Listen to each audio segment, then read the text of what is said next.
You've now entered a house filled with fright, a manner so twisted, it's in the name. Yeah, it's Twisted Mansion. Finally back to a launch course again, but as it still sits in the D tier, it's clearly not one of the stronger ones. It's definitely got the haunted house down though. A few other courses will start with the doors opening at the start of the race, but the creaking of these large wooden doors really seems like a great start, like the ghosts are letting you in. It's just a shame that on the inside it's just a few boos dancing in circles. Kinda looks a little more silly instead of scary. That being said, the decor definitely has haunted house written all over it. The musty library, the drab courtyard, the leafless trees outdoors, chandeliers throughout the entire building, knight's armor swinging at the racers. To be honest, it all looks really good, but admittedly it's all pretty generic spooky stuff. All with boos just dancing around doing their boo things. I don't know what they're doing, they're just doing circles I guess. That's not entirely a complaint, but it does make it a little more run-of-the-mill. Though the Twisted Mansion does do a few things that makes it stand out a little. Twisting the rooms for the anti-gravity sections are a great touch.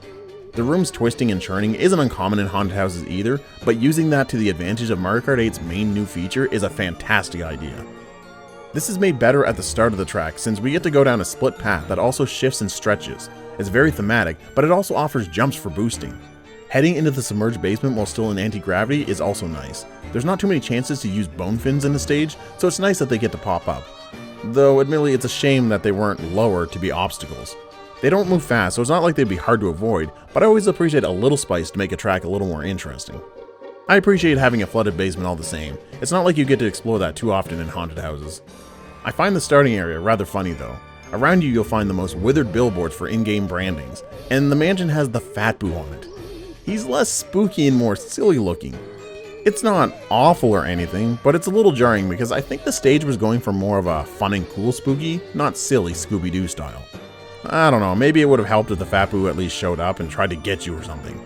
Or maybe it would have made it even sillier, I'm not sure. Also, the splitting paths in the second half of this course seem rather underutilized. Where it's cool to see other racers upside down racing against you, the glider part here lets you go for an upper route or lower. And honestly, outside of being smacked with a red shell, I see no natural way or reason why the lower steps would ever be taken. It's a shame. Good splits are ones that add a little visual flair or interest to them. This one was just landing on a floor higher. There's not really any reason to go lower. It's strange because way back in Bone Dry Dunes, I mentioned the splitting paths. But there, it was actually harder to get to the upper path, and that offered being at least left alone more often. What's funny is, it also has a split glider section where you take off from the side or upright position. But whereas here, all paths lead to the top, there, it was actually more dependent on which route you took.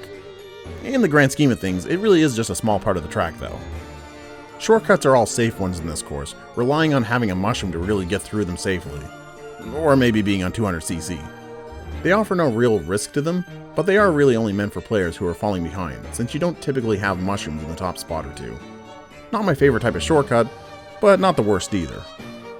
Overall, Twisted Mansion does its twisted part well, and it's nice to drive through some water, but it's still a pretty run-of-the-mill haunted house.